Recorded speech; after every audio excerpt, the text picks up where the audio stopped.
See, there are ideas that can come to you out of things that appear to be negative. I have a friend out of Chicago, just met him. He was 23 years old. And this guy, he went financially bankrupt 2 years ago, ruined his credit. Guess what he decided to do? He found a blessing in it. He wanted to restore his credit. It was very challenging, very difficult. And he realized that a lot of other people during these particular times had ruined their credit. So now he started a credit repair business. Last year he earned over $100,000 helping people to restore their credit. I met a young lady who attends this church, that she was at her father's funeral and she was putting flowers on her father's grave, and she looked around and saw the other grave sites. They did not look well groomed and they were not attended to on a regular basis. She started a grave site maintenance business. Out of that tragedy, something positive has come out of it. And now she's earning more money doing that than on her present job. What idea are you sitting on? Write your ideas down. And then, once you get that idea, take the leap. Hello?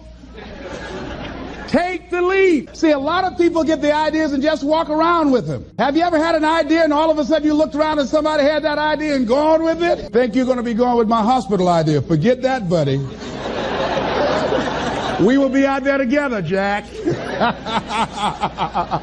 Take the leap. See, it's out here in the universe. If you don't take the plunge, I guarantee you, somebody else will. Take the plunge. Go into action. And ladies and gentlemen, you will be surprised how things will come together. You'll be surprised. Now, you're going to have some difficult challenges. I can tell you that now. Be aware of that. Things are not going to work out exactly right. For a time, they will, sometimes. And that's when life is just playing a game with you. I want you to feel good and relax. And then after a while, say, okay, the honeymoon's over now. And then life will come over there and slap you side the head. Say, what you doing out here? Well, this is my dream life. Is that right? Come over here a minute. Oh, you went to the seminar, huh? Come here.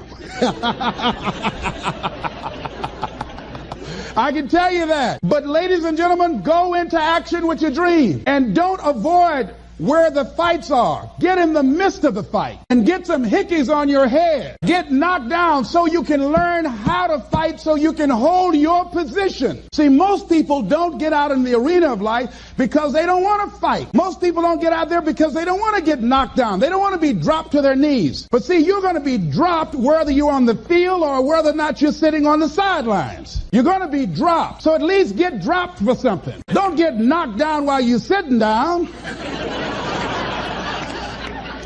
See, that's how most people are spectators in life. You don't want to be a spectator. You want to get out in the field where the action is, and you will be amazed. After the struggle, there will be a calm period, and things will begin to click for you. Come out here with what you got. You don't have enough money? Don't worry about it. You got the dream. You got the idea. You don't have enough resources? Don't worry about it. You need some help? Don't worry about it. You get out here in the arena, someone will look at you and become inspired and say, hey, can I help you? But if you're sitting up on the bleachers, nobody's going to ask you anything. You've got to get into the flow of action. Frances Harth called me from Chicago. She had been sitting on an idea of a show that she wanted to produce for 10 years called Mind-Body Connection. So someone saw me speaking in Chicago at a sorority convention and said, I saw a guy that perhaps can host this show for you who has energy and charisma.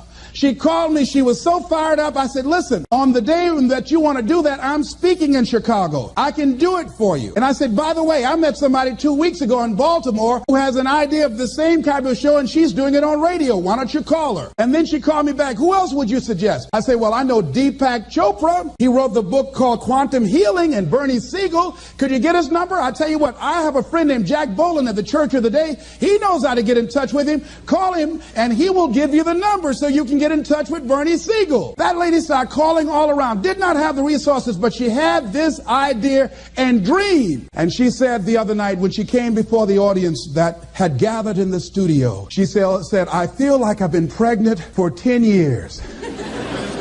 And tonight you're going to witness a beautiful delivery. And it was. She said, I couldn't believe, Les, how things began to happen, how it all began to come together.